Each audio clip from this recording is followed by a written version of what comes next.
Imagine an island, roughly the size of West Virginia, yet home to the highest density of waterfalls on Earth. Picture it once connected to mainland India by a vast, walkable land bridge, defying its current oceanic isolation. From ancient palaces atop extinct volcanoes to sweeping, man-made emerald highlands, Sri Lanka is an island brimming with an unbelievable amount of history and biodiversity within its compact borders. Get ready to uncover 15 incredible geography facts you never knew about this captivating nation. Sri Lanka's unique geography has gifted it two of the most poetic nicknames of any nation on Earth. Looking at a world map, the island appears suspended just off the southeastern tip of the Indian subcontinent, leading to its popular moniker, the Teardrop of India. But its second nickname, the Pearl of the Indian Ocean, speaks directly to its historic and physical wealth.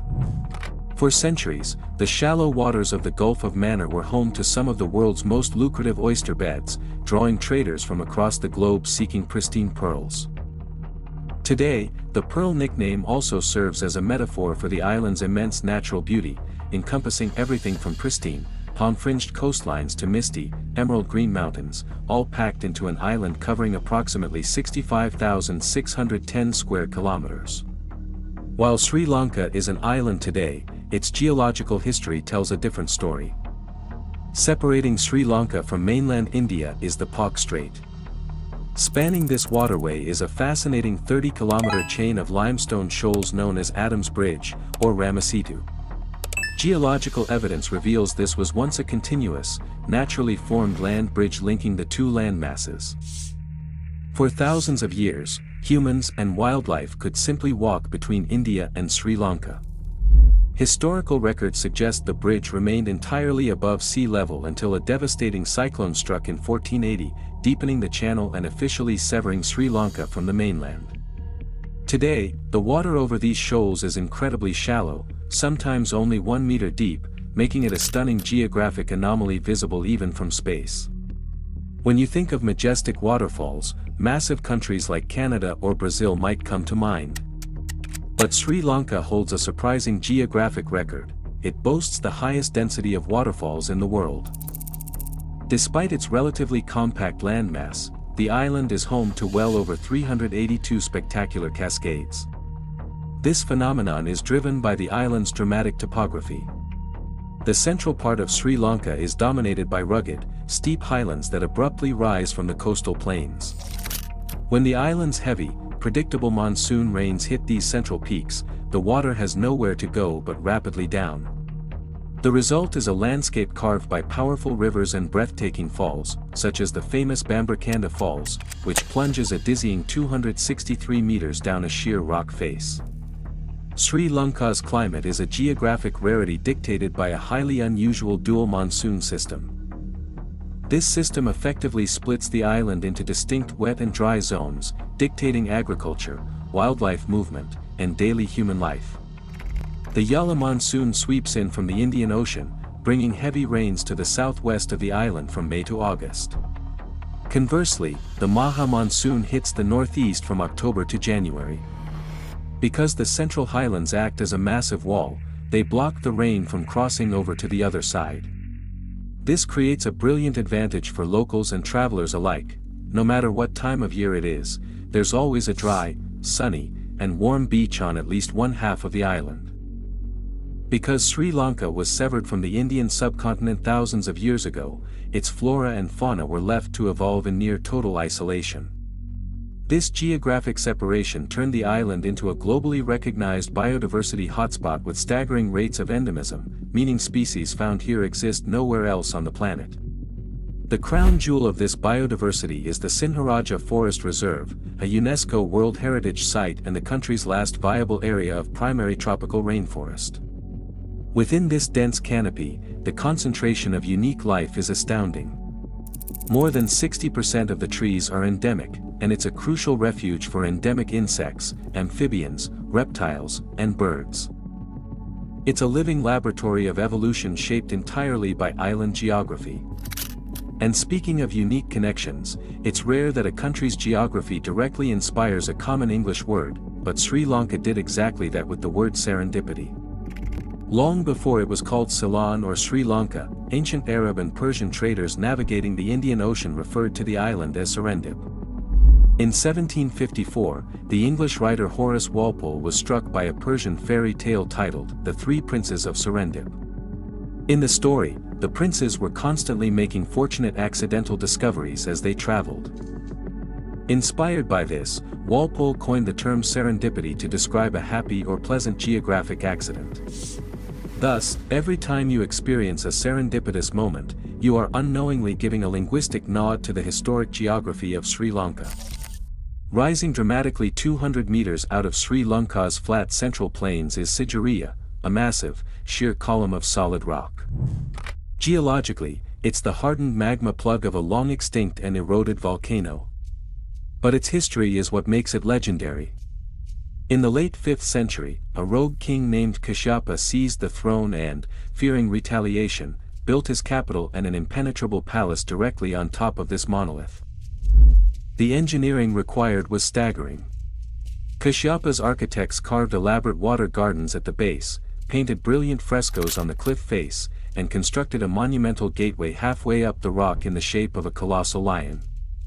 Today, the ruins of this lion rock stand as one of the most stunning fusions of natural geography and ancient human ingenuity. Geography and religion are deeply intertwined in the ancient Sri Lankan capital of Anuradhapura, home to the Jaya Sri Mahabodhi. This is not just any tree, it is the oldest living human-planted tree in the world with a continuously recorded history. Its story began in 236 BCE when a sapling was brought across the ocean from India. Crucially, this cutting was taken from the original Bodhi tree in Bodh Gaya, under which the Buddha is said to have attained enlightenment. Planted in the royal gardens of Sri Lanka, the tree has been guarded and tended to by monks for over 2 millennia. It stands as a living geographic anchor for Buddhism in Sri Lanka, surviving centuries of shifting empires, wars, and natural disasters. From the perspective of economic geography, Sri Lanka literally changed the flavor of the world. The island is the native home of Cinnamomum verum, often referred to as true cinnamon, to distinguish it from the harsher kasha variety found elsewhere. Sri Lanka's unique coastal soil and tropical climate provided the perfect conditions for this delicate tree to thrive. During the Middle Ages and the Renaissance, true cinnamon was a luxury commodity as valuable as gold in Europe. This made Sri Lanka a prime target on the global spice route, drawing wave after wave of foreign powers. Arab traders monopolized it at first, followed by the Portuguese, Dutch, and British, all of whom conquered parts of the island specifically to control the geography of this lucrative spice. Over 2,000 years ago, Sri Lankan engineers faced a massive geographic challenge: how to sustain a booming population in the island's arid dry zone, which only received rain during one monsoon season. Their solution was nothing short of miraculous. They built an intricate, massive network of irrigation reservoirs known locally as wuas. These weren't just simple ponds, they were colossal man-made lakes created by damming rivers and capturing monsoon runoff, all connected by kilometers of precise gravity-fed canals. This transformed the dry plains into a thriving hydraulic civilization capable of farming rice year-round.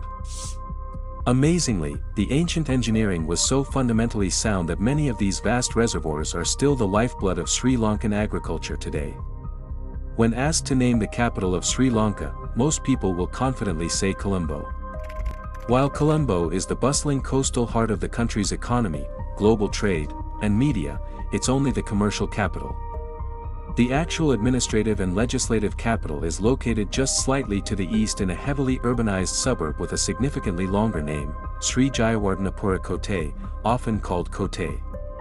This area was intentionally developed in the late 1970s and 1980s to decentralize the massive congestion in Colombo. The government built a spectacular new parliament complex there, situated on a man-made island on Lake Diawana, reflecting a modern attempt to reshape urban geography and ease the pressure on the historic port city. The rolling emerald hills of central Sri Lanka are world-famous for their beauty, but this landscape is entirely man-made. In the early 19th century, these highlands were dominated by booming British coffee plantations. However, in the 1860s, a devastating fungal disease known as coffee rust swept through the island, wiping out the entire industry in a matter of years. Facing economic ruin, the British colonizers pivoted, clear-cutting the remaining land and terraforming the mountainsides to plant a new crop, tea. The elevation, cool climate, and rainfall were perfect. Today, the geography of the Central Hills is defined by endless manicured terraces of Ceylon tea, cementing Sri Lanka's position as one of the top tea exporters on earth. Along the rocky southern coast of Sri Lanka, local communities have developed a highly unique geographic adaptation to secure their food, stilt fishing. Unlike traditional boat or net fishing, these fishermen sit elevated above the churning surf on a crossbar tied to a single vertical pole driven deep into the coral reef. This fascinating practice is actually relatively modern, emerging during the Second World War when food shortages prompted locals to find new ways to fish. By sitting perfectly still above the water, the fishermen avoid casting shadows or disturbing the shallow water fish. It's a brilliant, low-impact way of interacting with a rugged coastal environment. And while it is declining today, it remains a powerful symbol of human adaptation in Sri Lanka. When looking at the human geography of South Asia, Sri Lanka stands out as a massive socio-economic anomaly. Despite being classified as a developing country and having endured a lengthy civil war, Sri Lanka boasts an incredible literacy rate of over 92%, the highest in the entire region. This isn't an accident of geography, but the result of intentional, sweeping human policy. By the mid-20th century, the government introduced a robust system of free universal education spanning from primary school all the way through university. By heavily investing in its human capital, Sri Lanka dramatically altered its development trajectory, resulting in higher life expectancies and lower population growth rates compared to its immediate geographic neighbors. Long before the Sinhalese and Tamil populations arrived from the Indian subcontinent, the dense forests of Sri Lanka were inhabited by the island's aboriginal people, the Vedas. Tracing their lineage back thousands of years, the Vedas are historically a forest-dwelling hunter-gatherer society whose entire culture, religion, and language are deeply intertwined with the natural geography of the island. They traditionally lived in caves and relied on the seasonal cycles of the jungle for sustenance. Today, modern development, deforestation, and assimilation have drastically reduced their numbers and territory. However, a small but resilient population still lives in the central and eastern forests, actively fighting to preserve their unique indigenous heritage in a rapidly modernizing country. For being such a diverse and historically rich island nation, Sri Lanka often receives less attention compared to its larger neighbor, India. We hope you've enjoyed discovering some of the incredible geographic wonders and unique stories that make Sri Lanka one of the most fascinating places in the world. Thank you for watching.